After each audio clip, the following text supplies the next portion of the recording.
대한민국은 세계에서 가장 빠르게 성장한 나라 중 하나입니다.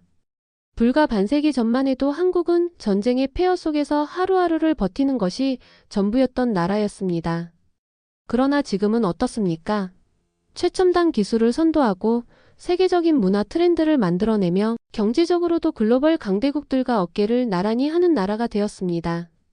이러한 대한민국의 변화를 40년 넘게 지켜본 외신 기자가 있습니다. 바로 영국 출신의 저명한 언론인이자 저널리스트 마이클 브린입니다.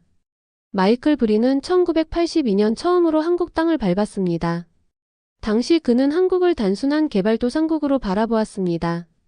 서울 도심 곳곳에서는 아직도 전쟁의 흔적이 남아 있었고 사람들은 하루 세끼를 해결하는 것만으로도 벅찬 삶을 살아가고 있었습니다. 그러나 시간이 흐르면서 그는 한국이 단순한 개발도상국이 아니라 다른 어느 나라에서도 볼 수 없는 강한 에너지를 가진 곳이라는 것을 깨닫게 되었습니다.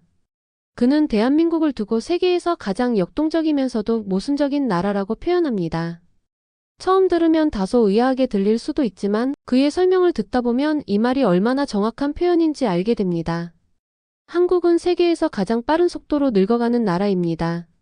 초고령화 사회로의 진입 속도가 전 세계에서 가장 가파르며 출산율 또한 최저 수준을 기록하고 있습니다. 그런데 놀라운 점은 그렇게 빠르게 늙어가는 나라에서 동시에 가장 젊고 신선한 문화가 탄생하고 있다는 것입니다. K-POP를 비롯한 한류 문화가 전 세계 젊은이들의 감성을 사로잡고 있고 최신 트렌드는 언제나 한국에서 시작됩니다. 패션, 뷰티, 게임, 웹툰, 영화, 드라마 등 글로벌 문화산업의 중심에는 항상 한국이 있습니다. 뿐만 아니라 한국은 세계에서 가장 치열한 경쟁이 존재하는 사회이면서도 가장 뜨거운 정을 가진 나라입니다. 한국의 교육열, 취업 경쟁, 부동산 시장을 보면 누구나 한국이 살기 어려운 나라라고 생각할 것입니다. 하지만 아이러니하게도 위기의 순간이 오면 한국인들은 그 어느 나라보다도 강한 연대감을 발휘합니다.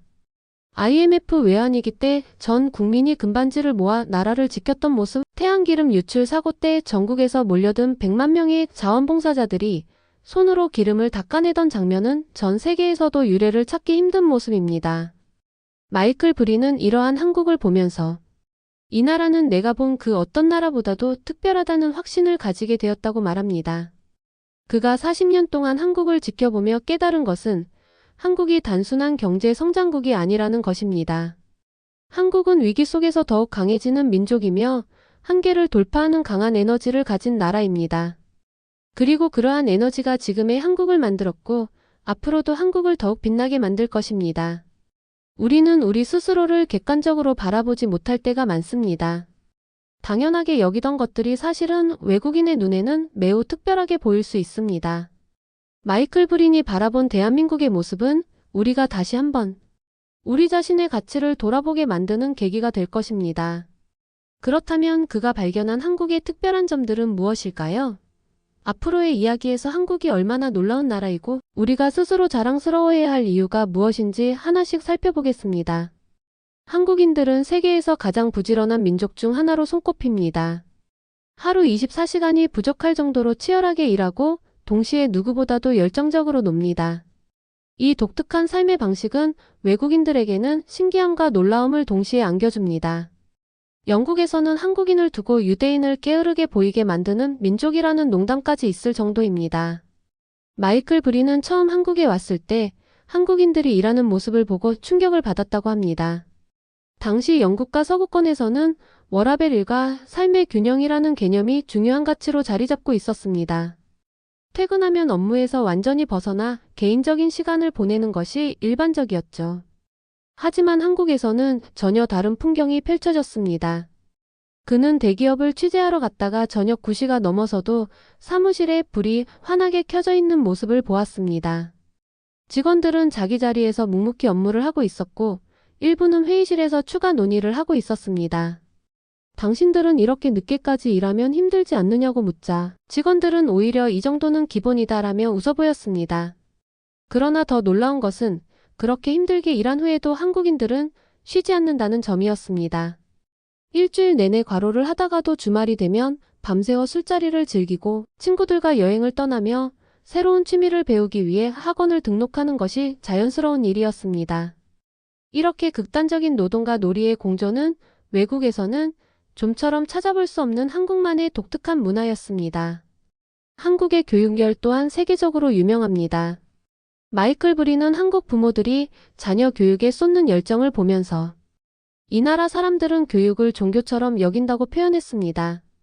실제로 한국 학생들은 세계 유수 대학에서 두각을 나타내며 글로벌 기업에서도 가장 우수한 인재로 손꼽히고 있습니다. 그가 처음으로 한국의 입시 문화를 접했을 때는 큰 충격을 받았다고 합니다. 영국이나 미국에서는 시험이 끝나면 친구들과 파티를 열며 자축하는 문화가 있습니다. 하지만 한국의 학생들은 수능이 끝난 후에도 곧바로 대학 입시 원서를 준비하고 면접을 대비하며 또 다른 경쟁을 준비하고 있었습니다. 시험이 끝났으면 좀 쉬지 그래요? 라고 물으면 학생들은 오히려 당연하다는 듯이 아직 끝난 게 아니다라고 답했습니다. 한국 부모들의 교육에 대한 집념은 실로 대단합니다. 하루에도 몇 개씩 학원을 오가며 자녀들의 학업을 관리하고 영어, 수학, 코딩, 심지어 태권도까지 다양한 교육을 시킵니다. 한국 부모들은 마치 기업의 CEO처럼 자녀의 미래를 철저하게 설계한다고 그는 평가했습니다. 이러한 교육열은 단순히 성적을 위한 것이 아닙니다. 그 밑바탕에는 더 나은 삶을 위한 끝없는 노력이라는 한국인의 가치관이 자리하고 있습니다. 한국인들의 또 다른 특징 중 하나는 자국 문화에 대한 강한 자부심입니다. 과거에는 외국 문화를 동경하는 경향이 강했지만 이제는 K-POP, K-드라마, 한국 영화가 세계를 휩쓸면서 자신감을 가지게 되었습니다. 한국인들은 자국의 역사와 전통을 중요하게 여기면서도 새로운 트렌드를 적극적으로 받아들이고 심지어 이를 세계적인 흐름으로 바꿔놓습니다. 마이클 브린이 특히 주목한 것은 한글의 우수성이었습니다. 그는 세계에서 가장 과학적인 문자 체계라고 한글을 극찬하며 자신이 직접 연구한 결과를 공개하기도 했습니다. 한글은 단 24개의 자음과 모음으로 무려 1000개 이상의 소리를 표현할 수 있는 문자 체계입니다. 반면 일본어는 약 300개, 중국어는 400개 정도의 소리를 표현할 수 있습니다. 이러한 한글의 뛰어난 효율성 덕분에 현재 몇몇 나라들은 자국의 공식 문자가 없거나 비효율적인 문자를 대신해 한글을 사용하고 있습니다. 예를 들어 인도네시아의 찌아찌아족은 공식 문자로 한글을 채택하여 사용하고 있으며 일부 아프리카 국가에서도 한글을 교육 시스템에 도입하려는 움직임이 있습니다. 마이클 브리는 전 세계에서 한글처럼 간단하면서도 강력한 문자 체계는 거의 없다며 한국이 이처럼 우수한 문자를 보유하고 있다는 점에 대해 큰 감탄을 표했습니다. 마이클 브리는 한국인의 생활 방식과 가치관을 보면서 한 가지 공통된 특징을 발견했습니다.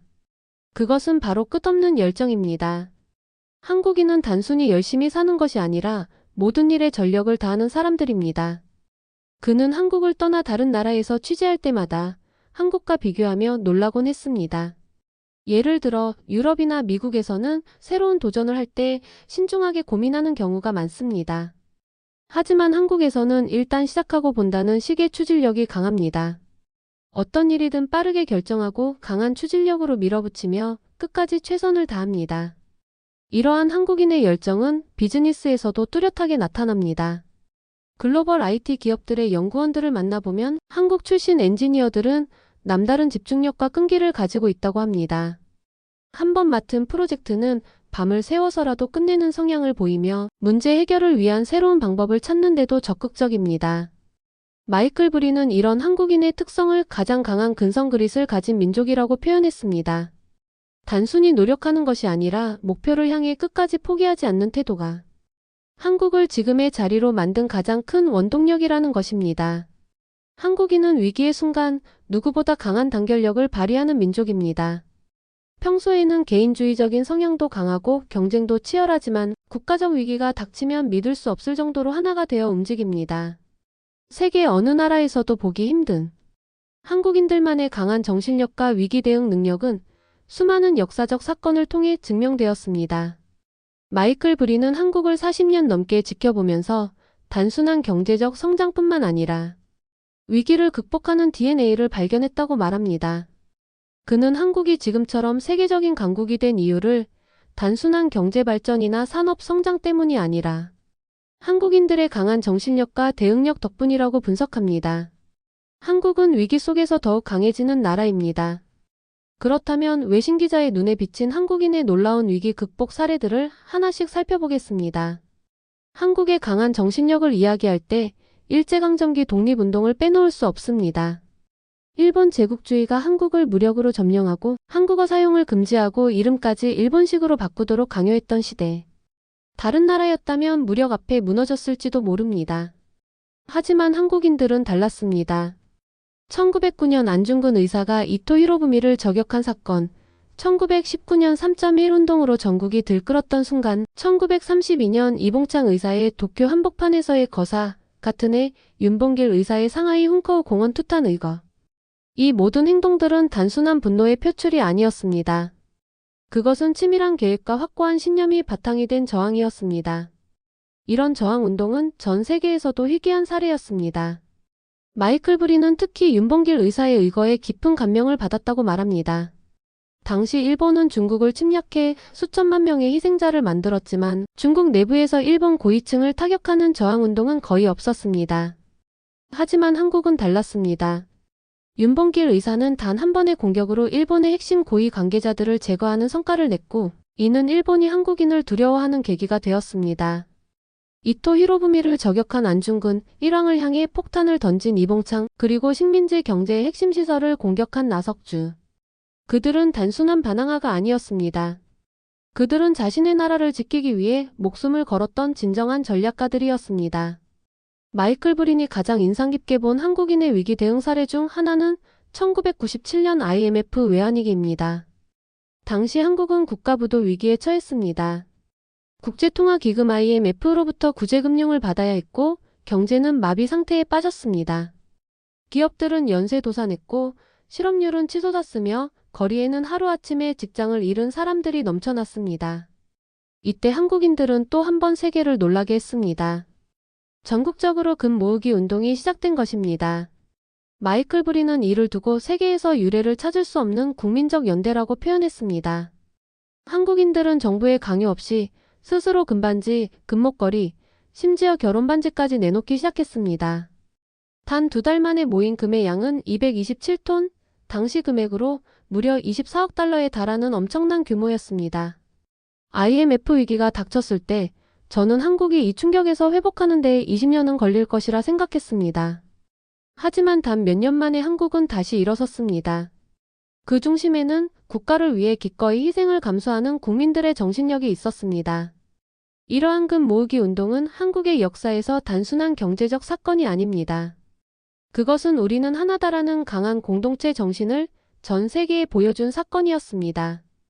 또 하나의 기적 같은 사건이 있습니다. 2007년 서해안 태안 앞바다에서 발생한 역대 최악의 기름 유출 사고입니다.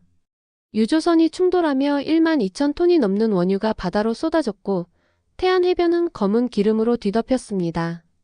전문가들은 완전히 복구하는 데 최소 10년 이상 걸릴 것이라고 전망했습니다. 하지만 한국인들은 다시 한번 불가능을 가능으로 만들었습니다. 전국에서 100만 명이 넘는 자원봉사자들이 태안으로 몰려들었습니다. 마이클 브린은 당시 현장에서 직접 본 광경을 이렇게 회상합니다. 정말 믿을 수 없는 장면이었습니다.